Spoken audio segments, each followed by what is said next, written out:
Good evening, bonjour everyone. This is Sylvie with Beautique. I'm the co-founder of Beautique with Sonia that I'm sure you've seen around in one of those fancy videos.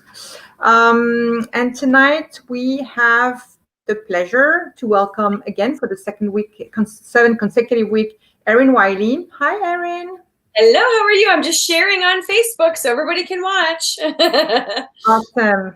And Erin is with us from Toledo, Ohio. So thank you. And it seems that today was a rainy day in Toledo, Ohio. So expect the rain tomorrow in New York. Anyhow, we're not here to talk about the weather. We're here to talk about what's tonight's topic, which is the second episode of a series of 4 that Erin suggested a while ago, which is about, it's totally on point because it's about overcoming the toll of the pandemic. So if you're a member and among the first 5 to send us your email, you get a chance to have a one-on-one complimentary session of 30 minutes with Erin at a date obviously to be determined after tonight. So send us an email. I'm going to put the instructions on screen later on. You have to be a member, but this is also something that we can fix and discuss separately. But let me talk about Erin a little bit because she's an amazing woman and we are so excited again to have her with us. So Erin Wiley is a licensed clinical psychotherapist, and she's the founder of the Willow Center. It's a group family counseling practice based in Toledo, Ohio, where she is.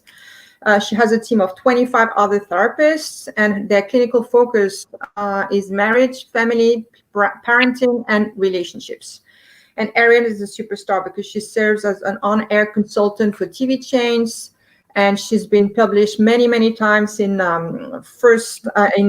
prime publications like Newsweek, Counseling Today, and a lot of sites like BuzzFeed, MarketWatch, Elite Daily, and so on. So she is a superstar. Thank you for being with us tonight, Mrs. Superstar. And in 2019, her practice, among other awards, but in 2019, her practice won the best counseling practice in Toledo. And she has a podcast and she has a Facebook group that she's going to talk about. And I'm going to also put all of that on screen. So let's get started with tonight's topic, which is about emotional health and struggles and how we can maintain emotional health. So before we get started with this topic, maybe Erin, you can, in a few words, tell us a little bit about your experience, what you've been seeing, maybe these days, the type of patients that you've been seeing at your practice. Sure, absolutely. We're super busy, like every other practice out there right now. I always say if you want a good therapist right now, if you call a practice and they have a lot of openings, they may not be the practice for you, because all therapists right now should have a full schedule because our phones are ringing off the hook. We're turning away 20 clients a day, hundreds of people a month at this point. We've hired more therapists and we still can't keep up. People are calling in because they're depressed, the weather is miserable, and they can't see their family, and they're either experiencing financial crisis or issues with kids in or out of school, trying to homeschool kids. Moms of babies are isolated. Pregnant women can't see anyone. You can't have baby showers. You can't have wedding showers. You can't have weddings. You can't have funerals. So it's really affecting everyone. People are worried and scared about getting sick. Marriages and relationships are really stressed out. Lots of parents with teenagers are calling. Stay-at-home moms are feeling more isolated than ever because they can't go anywhere. Working people are stressed, trying to keep a job and having to either be out risking their life potentially, or being home and being completely isolated and feeling lonely and disconnected. And I think a lot of us have heard the analogy that this is like the Bill Murray film Groundhog Day, where it just never ends. It keeps happening over and over every day. You can't see friends. You can't go anywhere. You can't do anything. There's no concerts. There's no funerals. There's no weddings. It is, people have, I guess they're calling it pandemic fatigue or COVID fatigue at this point, that people are emotionally burned out, overwhelmed, sad, feeling listless, some people feeling hopeless, sad, and lonely. So if you feel like that right now, join the club. So do I, and pretty much everybody else right now. It is not easy. Yeah, you got it. And it's not over. So more work for you and your practice ahead. I want to say a few things before we continue this. This conversation that just started. Mhm. If you want to ask Erin questions, we're going to take the questions at the end. If you're on our website, you can use the bottom right corner of your screen, and you can use the comment section. If you're on Facebook, you use the comment section of Facebook. If you're on YouTube, same.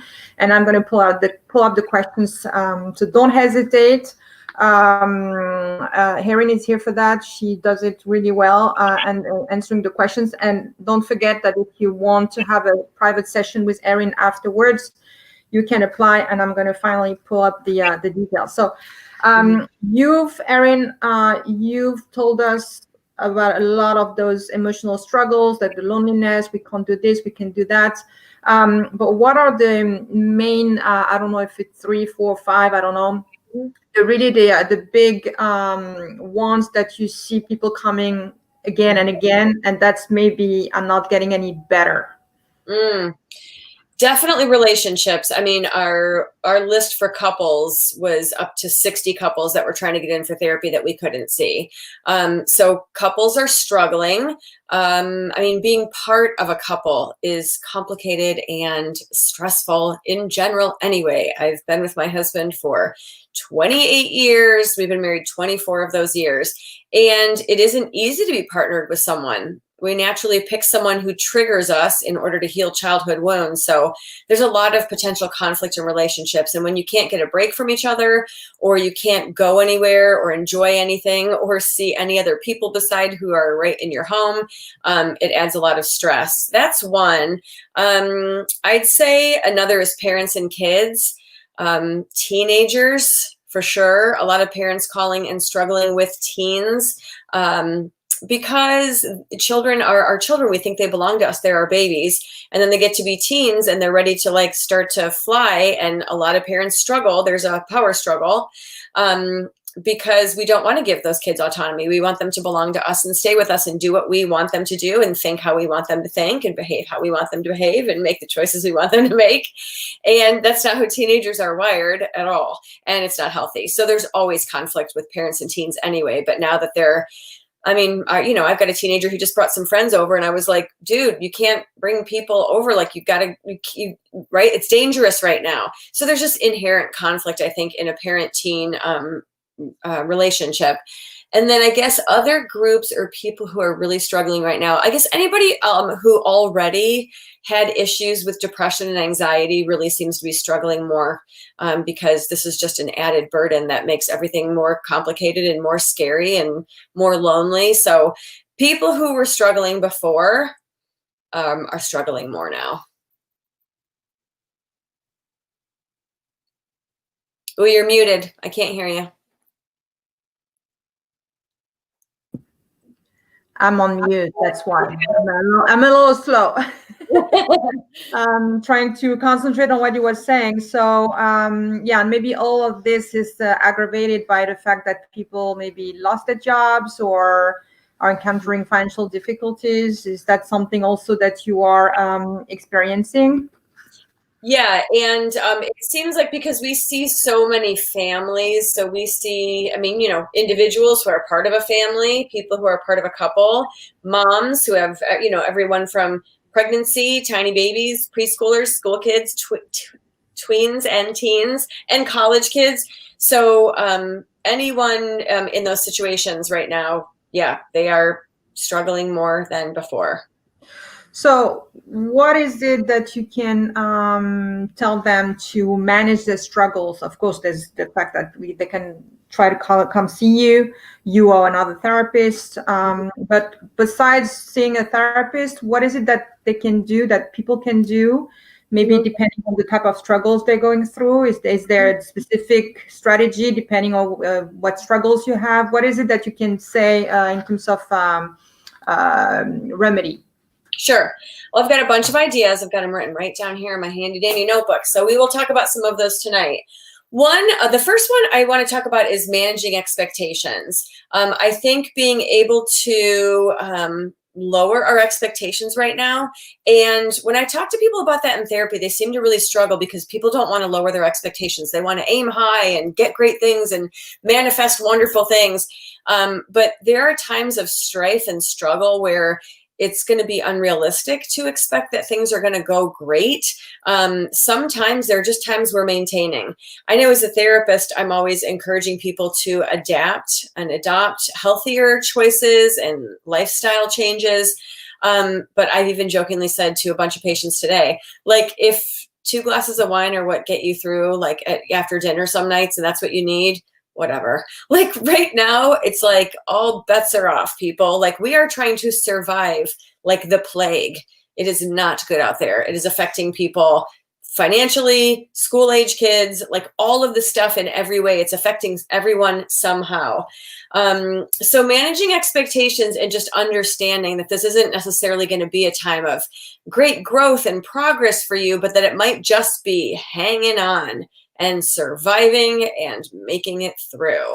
The problem with having super high expectations, for children, it's not great for your relationship with your kids because we do expect a lot of our kids typically and mostly unfairly. Last night we were frustrated with one of my teenage sons and I said to him, Mom and Dad, we get angry and frustrated because we want good things for you. We want you to be healthy, happy, whole, and successful. And when you make poor choices, it feels like a reflection on us as parents. We're like, what did we do wrong that he's doing this? I said, but you're a teenager. That's what you do. So over the years, I have dramatically lowered my expectations for my kids. Yes, I expect them to go to school, try their best at getting good grades, but I'm not insistent on perfect straight A's all the time. Insistence on perfectionism and hitting the highest mark consistently, constantly is a recipe for burnout and exhaustion. And if your expectations are this high and then reality comes in and meets you here, there's a lot of room for being disappointed because you did not hit the mark or life didn't meet you where you wanted to. And then how you manage that disappointment. I mean, people run from it, eat from it, drink from it, cry from it, can't seem to manage it, get mad, work harder. So there's something about just being able to lower our expectations and say, not everything's going to be perfect. It's not all going to go the way I want. Even just now, I said to my husband, I am really struggling. I went on Facebook and I see these people setting up these gorgeous spreads for Thanksgiving like I usually do for my sisters and parents and their siblings or their spouses and their kids. And we're not doing that because it's not safe and it's not healthy right now. And there are people who disagree with that and they're going to do it anyway and they want to. And okay, great, whatever. Good on you. But it's hard for me to see. It's disappointing. It's upsetting. It makes me jealous. It makes me angry and upset. But I had to remember, like, okay, so my expectation for this Thanksgiving is we're alive, we're home, we're safe, and we're going to try to make our own little turkey, and we're exchanging food with a neighbor instead of meeting and having any contact. We'll share food, and that might just have to be the best mediocre version of Thanksgiving. And being able to reframe it, see it differently, and let go of the expectation that it's going to be like it always is, and it will be as beautiful as always, and I'll see all the people, and everyone will have fun, and we'll play games. Like, it just isn't going to be. And so learning to, I don't know, it's kind of like slowly letting air out of a balloon, right? We're just kind of deflating it. Okay, so maybe it's going to be a 60% Thanksgiving, or an 80% Thanksgiving, or a 10% Thanksgiving. We're alive, we're making it through. So I think managing expectations is one. I can jump right into the next one unless you have a question. I'm going to jump right into the next one. Yeah, do you have any questions? I'll just keep going. So yeah, question, managing expectations. I mean, with adults, you were talking about your teenage son, because with adults might be easier to do, but what about our teenagers who have a hard time managing the expectation? What can you tell them? Yeah, that's great. And little kids too, right? Because little kids are confused. Why can't they have what they want every minute of every day? Because we do spoil our kids way too much. The best advice I have for that is letting your kid experience, experience frustration, disappointment, difficulty, not getting what they want, disappointment, and not rescuing them from that. So if they have an expectation that they're going to go to grandma's like they do every year for Thanksgiving, and they love playing with grandma's dogs, and you're not going, and they're sad and they cry, I think that a parent's gut instinct is to not let your child be sad. We don't want them to be sad. And so there's a lot of weird codependent behavior around making sure our kids aren't sad. So then we're like, well, we can't, but you could go next door and you can play with the neighbor's dogs. And also I will go online and I'll buy you a stuffed dog, and we'll make a piñata, and I'll buy extra pie for you. Like, this hysteria and panic around our kids being upset. We don't want them to be upset. So we try to fix it for them. And that makes them not resilient, because they don't ever get tough, because they don't ever have to survive bad times. So really what I would say to that is, you say to your kid, oh, it's super disappointing, isn't it? I know. Ugh. And like validate that. And they're like, it's not fair, I want to go. I'm like, oh, you look really upset. Yeah, no, I get it. It's really stinks, doesn't it? Not fair, not fun. So helping them be more resilient by allowing them to experience that. And it would be the same as teenagers. They're just taller kids, right? So if they're mad that they can't have their girlfriend over, that would be a great thing, right? Like, they want to have friends over for Thanksgiving dinner and you say no and they're disappointed. Allowing that and saying you are allowed to feel disappointed, and absolving yourself from the pressure to fix it for them, because that's not even healthy anyway. And they need to learn how to manage disappointment. And these are the disappointments to let them practice with. Like, your friend can't come over for Thanksgiving. We all live, right? That way later, when there really are huge disappointments, like losing a job or losing a limb, losing your health, like, then they have practice in that kind of resiliency. So, helping kids walk through it, validating them is usually the best thing, and then not rescuing them from the pain and allowing them to sit with it and be disappointed. If they need to cry, they can cry. You can make suggestions like, you think you want to play with some Play-Doh? Are you frustrated? You want to punch some Play-Doh? You want to go pet the cat? Like, what do you want to do with those emotions? But ultimately, it's up to the kid. And if we spend too much time trying to wrestle that control from kids and fix it for them, like I said, we rob them of the ability to strengthen and flex that resiliency muscle. And ultimately, what you end up telling kids is, I have a ton of anxiety that you're upset.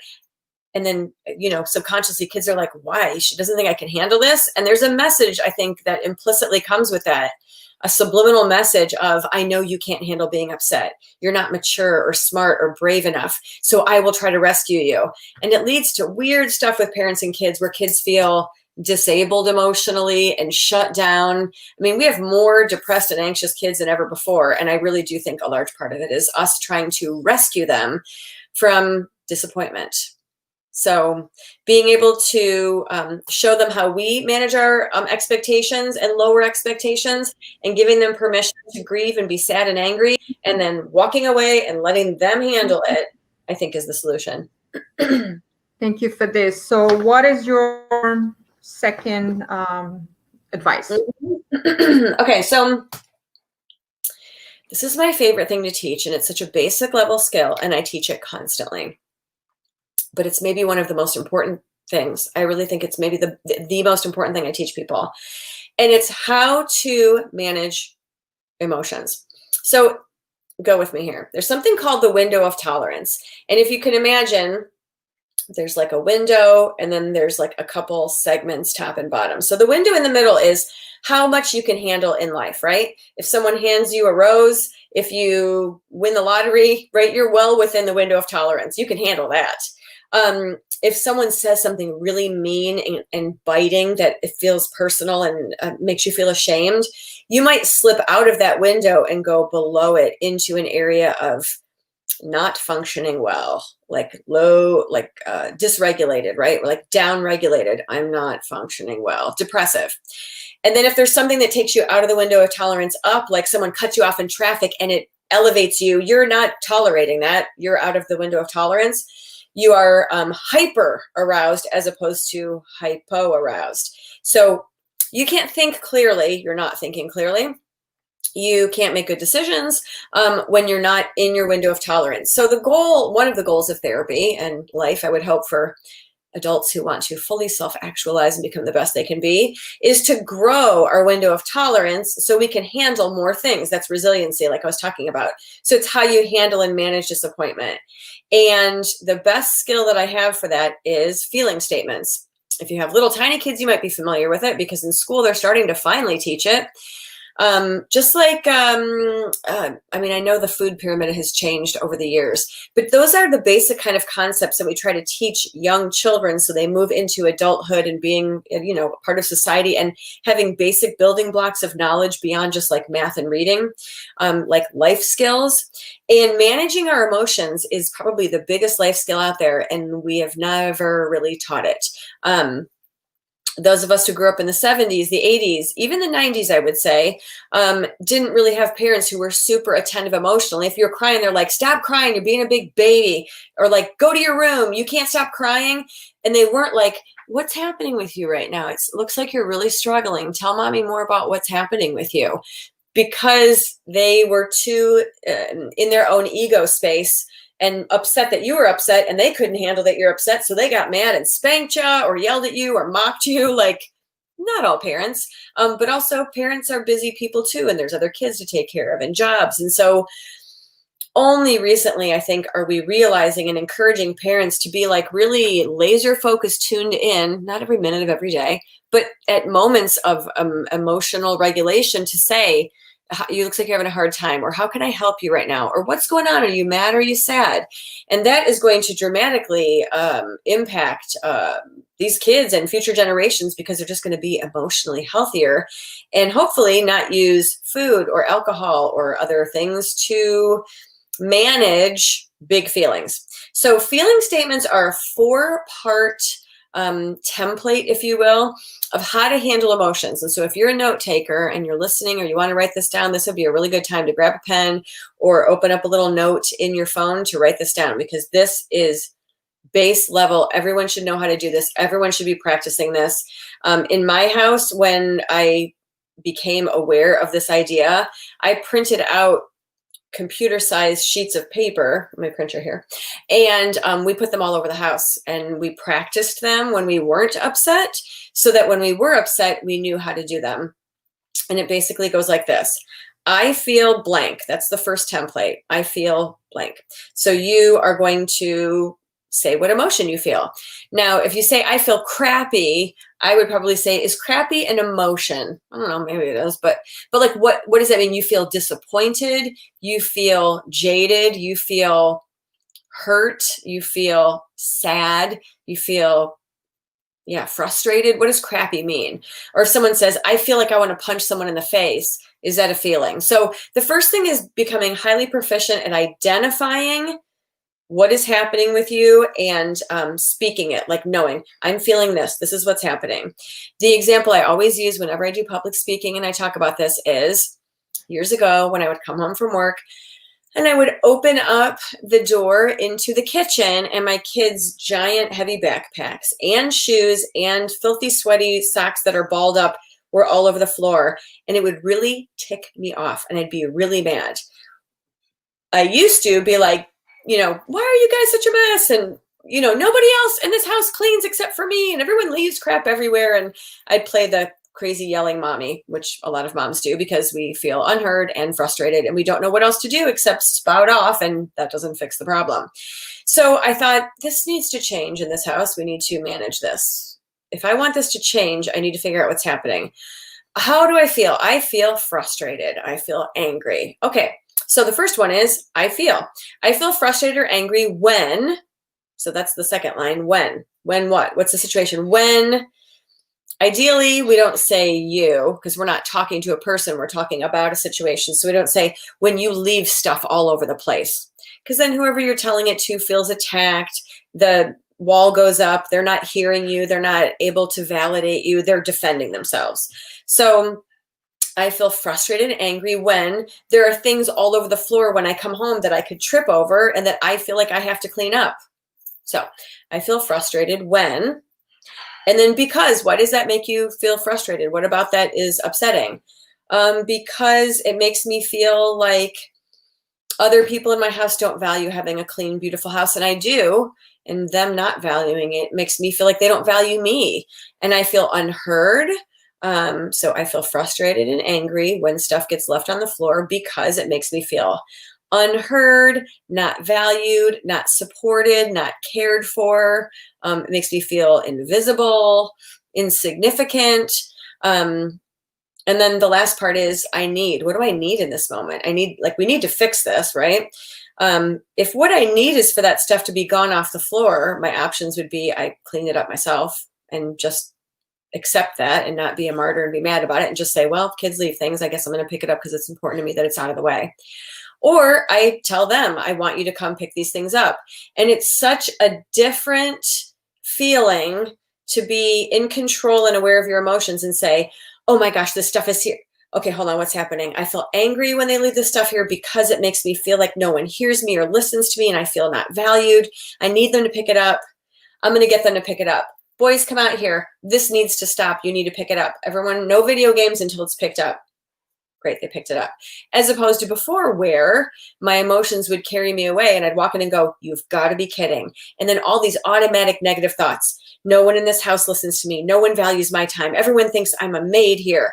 They leave junk everywhere and then I'm the one who has to unball all these socks and I do the laundry and I'm drowning in my martyrdom and no one helps me and I'm so frustrated. And then I scream and yell random things like, nobody in this house helps me and you guys are like animals and it's such a mess. And they're like, ugh, well, she's annoying. And then nothing gets done that you want it to. So at its basis level, the most important skill I think we have is being able to identify how we feel, understand why we feel that way, and then advocate for our needs. So that is a feeling statement, and you should become proficient at doing it. The best way is if you're part of a family. If you're not, you can journal if it's you by yourself. Also, if you're part of a family, you could journal by yourself. But I know for me, having a spouse and kids, we would go around the dinner table back when they were little and they were still here for dinner. And I would say, we're going to do a feeling statement.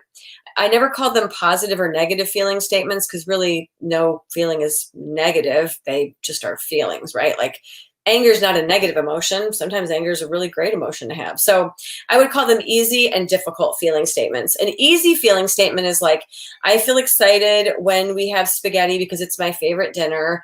And so I feel excited when we have spaghetti because it's my favorite dinner. I need for us to have spaghetti more often because I love it and we don't eat it as much as I'd like. Super easy, right? The real last step of feeling statements is that someone validates you. So ideally, someone repeats back what you said to make sure that you've been heard, which is really a huge part of life, right? Feeling validated for how you feel, even if someone doesn't agree with how you feel. They might hate spaghetti, but they can say, so I hear you saying you really like spaghetti, you enjoy it. You're excited when we eat it, and you wish we had it more often because you like it so much and you feel like we don't eat it enough. And then you're like, yes, someone validated what I said. I'm being heard. That's a great thing. So we would go around the table and have everyone do an easy feeling statement. And then we would do more complicated or harder feeling statements, which are, emotions that are harder to deal with sometimes. So we'd say, I feel sad when, I'm trying to think back to the table. The kids would say, I feel sad when someone at school gets teased because they wear glasses, because it makes me feel bad for them. And I empathically feel how they feel, so I feel sad for them. I need to maybe, tell them that I think their glasses look nice, or tell the lunchroom lady that this kid's getting teased. So it helps also beyond just processing emotions. It turns kids and adults into problem solvers who not only identify how they feel, but also what they need. And when people can advocate for their needs and speak their needs, they're more likely to get their needs met. And if we're getting our needs met, hopefully we're happier, healthier, more well-adjusted people. So feeling statements, that's my second thing. Any questions? No, this is a great one. And I think everybody listened very carefully, including me, because everything you said kind of resonates with, I think, all the moms out there. But not only that, hopefully. So I think it's a really good one. I'm going to have question afterwards, but you said you had another one, a third one. So yeah. Mm-hmm. Yep. So the third one is about self-care. I find self-care tricky. I think so many people do because we're busy. And often, typically, I'm imagining many of the people watching this tonight are female. If we've got some dudes here too, that's awesome. But typically when we're talking about the caregivers of a family, women, most people in life get married, not all. Most people end up having kids, not all. But so most people in life end up, especially women, having a family that they care for. So they have themselves, they have a significant other, they have children, and then there's cousins and there's siblings and there's parents and there's the community and there's volunteer groups and there's work responsibilities. And so our physical care, our spiritual care, our emotional care all kind of get put up on a shelf, I'm finding, until we turn like 50 and our kids leave. And then we're like, oh, I wish I would have taken better care of myself. And now there's time to finally do it, which makes getting older an exciting time for all of you who fear it. It is great because then you finally get time to like find yourself again, right? You spend these 20 years or so caring for all these people. Ideally, during all the times of our life, we're invested in our own self-care, but it really does seem like it is hard to wrestle that time out of our schedule or prioritize it because there's just a lot of guilt about feeling responsible for taking care of all sorts of people, which, as I briefly alluded to before, is kind of codependent because you are trying to fix everybody's problems so that everybody wants and needs you, blah, blah, blah. We can talk more about codependency in another episode. But in the meantime, self-care, I think the biggest thing about self-care, beside actually making it a priority and doing it, is that there is some confusion between self-care and self-indulgence. People will say like, oh, I'm getting an extra large hot chocolate for self-care. Or I'm going to blow off my homework for tonight and put it off till tomorrow because I want to watch a movie for self-care. But those things are more self-indulgent, right? Like I want donuts, or I want Doritos, or I want to skip out on work. Things that give into our base nature of just wanting to be free or wanting to enjoy lavish, rich things. That's more self-indulgence, right? We're giving ourselves a treat, and that's okay.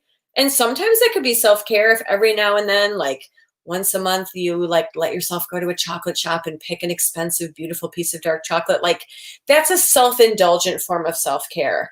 But the problem is in America, self-indulgence is so easy. You can buy anything that's rich, fat, salty, sugary, or like not good for you. So like not good for your body, not good for your mind. There's wine, there's alcohol, there's bread, there's like all sorts of amazing things out there that if we continue to give it to ourselves because we feel like I deserve it, I'm trying to take care of myself, I think we confuse self-indulgence with self-care.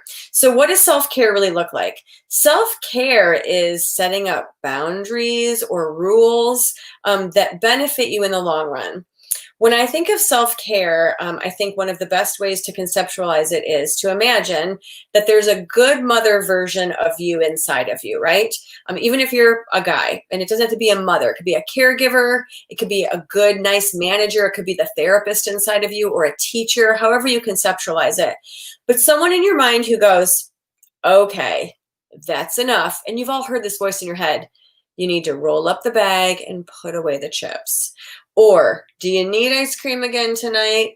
Or you probably should go to bed. It's 11. You've been tired lately. And if you stay up and watch another Dateline episode, how is that going to help you? So tapping into that voice, that part of ourselves that does want to discipline ourselves in a good, healthy way, that does want to make sure that we're cared for physically and emotionally, financially. Like, do you really need another sweater? Should you be on Amazon right now? So self-care, I do think the two things I would say about self-care is, well, three. Don't confuse it for self-indulgence. Tap into that voice that helps you regulate and asks you good grown-up questions. And then look at the areas of your life where you need self-care, like spiritually. How do I care for my spiritual self? Like, since I'm sitting here, I can show you. I have 2 journals that I write in the morning.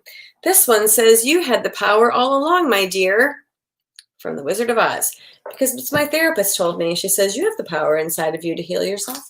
And so in here, I write things about how I feel emotionally, what needs I have that I need to work on meeting. So this is self-care, right? It's like checking in with yourself emotionally. What are the happy things I've been experiencing lately? What are the dark and difficult things I've been experiencing lately? What are needs I have that are going unmet? You can look up journaling prompts on Google, anywhere online, and you can find all sorts of cool prompts like, if I had 1 free hour today, how would I spend it to best honor myself? I'm trying to look and see other great questions in here. Let's see, how am I getting in my own way? Lack of organization, it says. Good to know, Erin. Okay. Oops, there goes my pen. So that is one of my journals. And then my other journal that I do, I really love this idea. This one says Carpe Diem, which of course is seize the day, right? This is a daily journal where I write a memory from the day before. It's a proven neuroplasticity type technique that helps your brain pay attention to the good, focus on the good, highlight the good, and remember the good, and catalog it in your brain and help it stand out. And so I will write the date, like today's the 25th, and yesterday on the 24th, I got to, my business is growing, exciting things with my family, birthday parties, just talking with a friend, getting to buy something that I had been wanting to get, doing good work at my practice. It's good because our brain is wired for negativity and to be always on guard for bad things. And so this is a way, so this is my point, is this is good self-care, right? You're taking the time and investing time in yourself of making your brain more positive. Meditation is another great physical and spiritual practice where, I've been meditating since the start of the pandemic. And so just sitting alone with yourself and your thoughts and meditating on whatever, silence, a word, your higher power, energy, is another self-care technique. So anything you can do to take care of yourself spiritually, physically, right? Self-care is going out and walking. The other day, it's cold, it's like 43, and I thought, I will write that voice in my head says, you will do better if you put on a coat and you put on sweats and you put on socks and you put on tennis shoes and you put on a hat and you walk the dogs outside. Did I want to? No. Was it good for me? Yes. Was I glad I did it? Yes. But did I want to? No. So self-care typically isn't always, it's actually typically not fun. Self-care is a budget. Self-care is keeping yourself from overbuying as a coping skill when you're feeling outside of your window of tolerance and you're upset. So yeah, self-care. It's the third thing. We hear you. And I want to do a little parenthesis about this wine and bread situation, because as French, Sonia and I, we would tell you that this is part of our diet. Okay? No, I was thinking of you when I said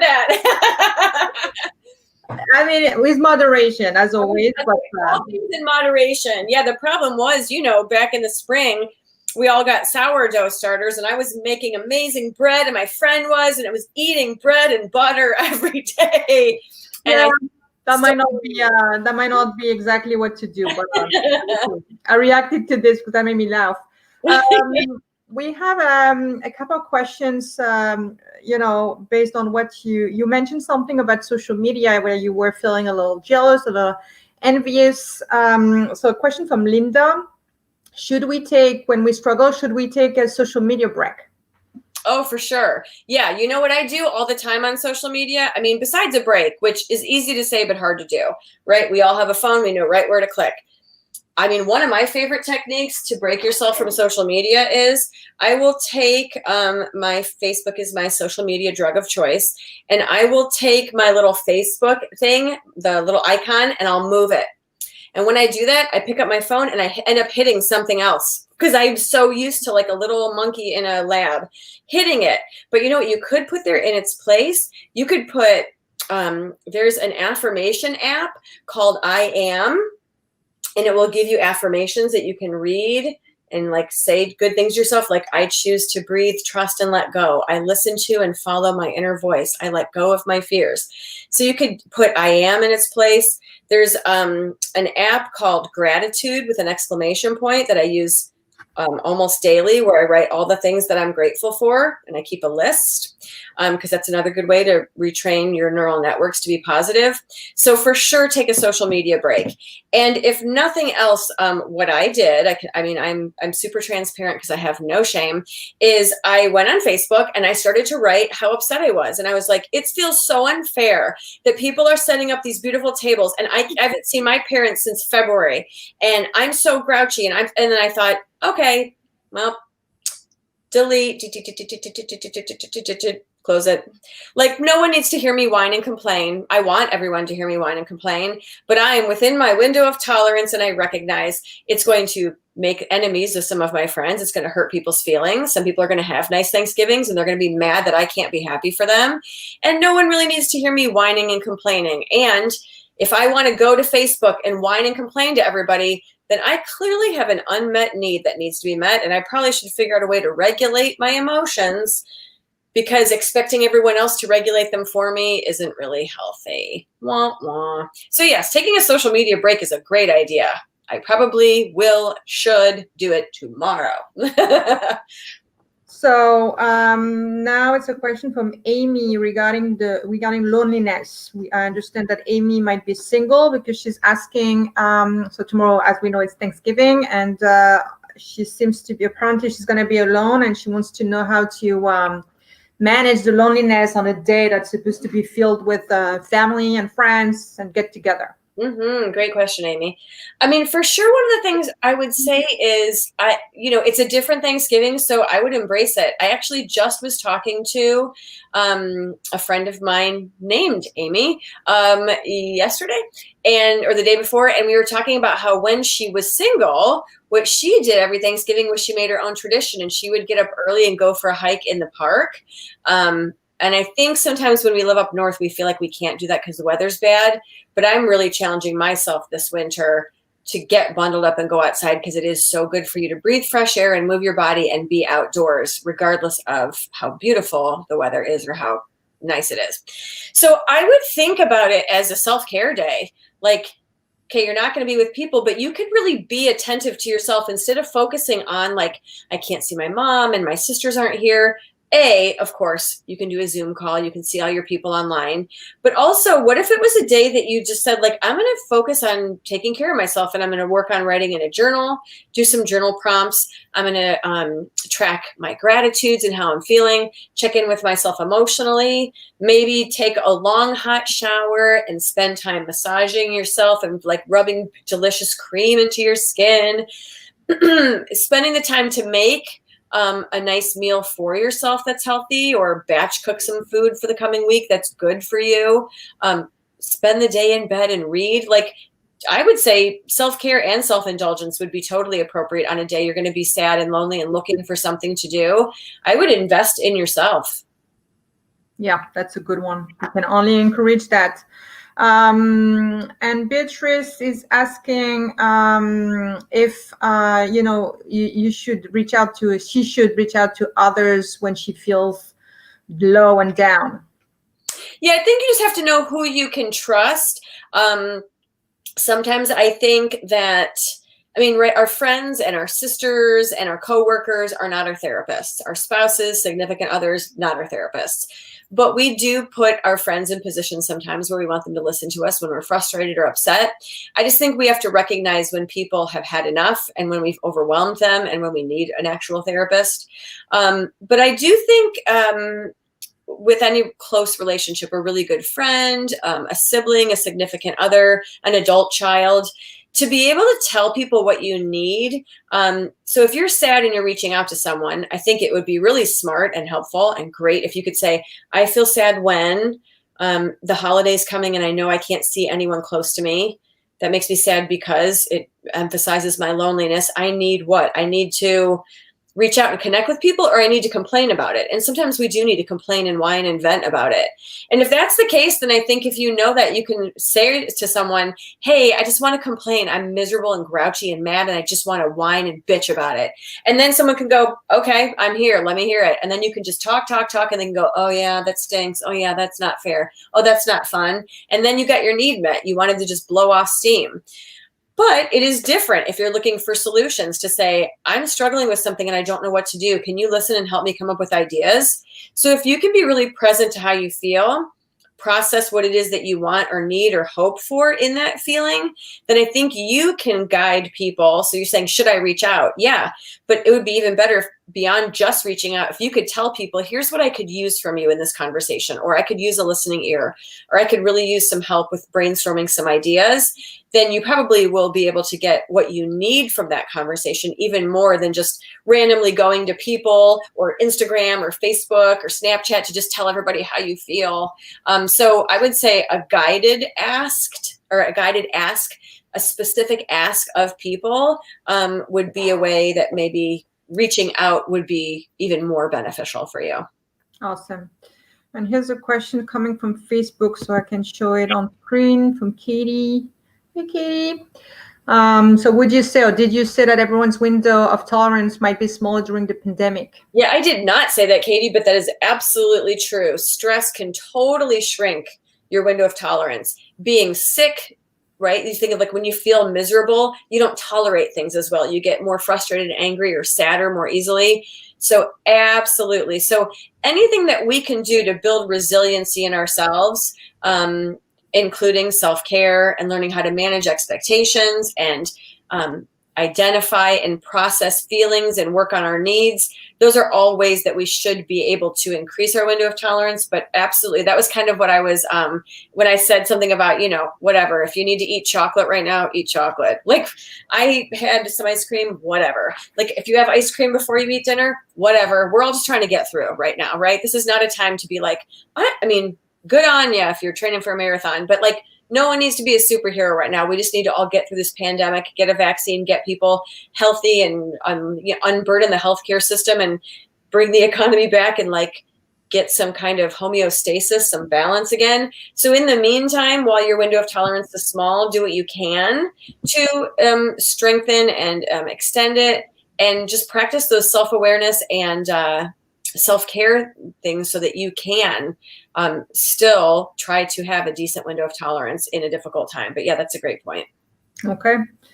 That was amazing. And I think this is all the questions we had, because others you already replied. We had a couple of them. Anything else you want to add, or shall we call it a day? I mean, maybe some people are going to get busy preparing some sort of Thanksgiving. Mm-hmm.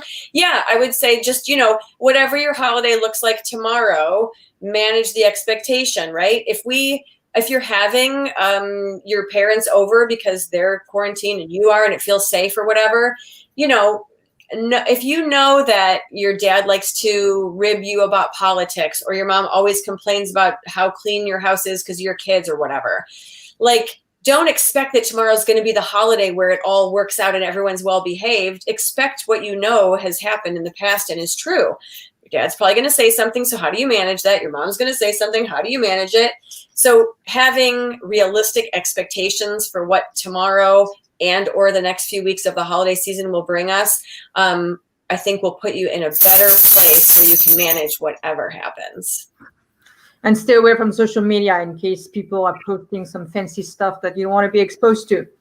Right? I think I'm probably going to go on tomorrow and be like, if you're celebrating Thanksgiving, good for, we're going to celebrate it. It's just different than usual. And I'm just going to try to have like peace for all the people, enjoy it however it is. And then, stay off, because, right, people are going to sit and scroll for hours tomorrow.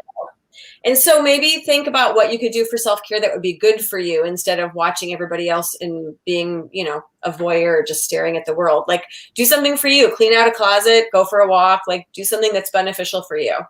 That's a great idea. Great tip. Well, Erin, one more time, it was amazing to listen to you, and we could go forever. The good news is that we still have you for 2 more sessions, and the next one will be next week. And actually, the next one will be deeper about this relationship situation that you mentioned today, because they've also been very much affected by this pandemic. So thank you so much. I'm wishing you, your loved ones, your kids, your family, and everybody out here a wonderful Thanksgiving. Thank you. Same to you. Stay safe and be healthy. Exactly. That's the message for everybody. Stay safe and be healthy. So next week, Wednesday, please come back. Wait, we have a last minute something that's coming. Heather, who says, thanks for all the info. Of Oh, course. absolutely. Absolutely. So we're waiting for you next week. We'll be happy again to see you talking about this relationship. Guys, if you have questions in advance because you might not be able to be attending for the entire live, make sure that you are sending us an email. You can also send us that email if you want to have a chance to get a one-on-one with Erin, talking more deeper about your own struggles, your own questions and all. And yeah, that's it. I mean, happy Thanksgiving, everybody. Have a wonderful weekend, holiday weekend, and we'll see you next week. See you next week. Bye, everybody. Bye.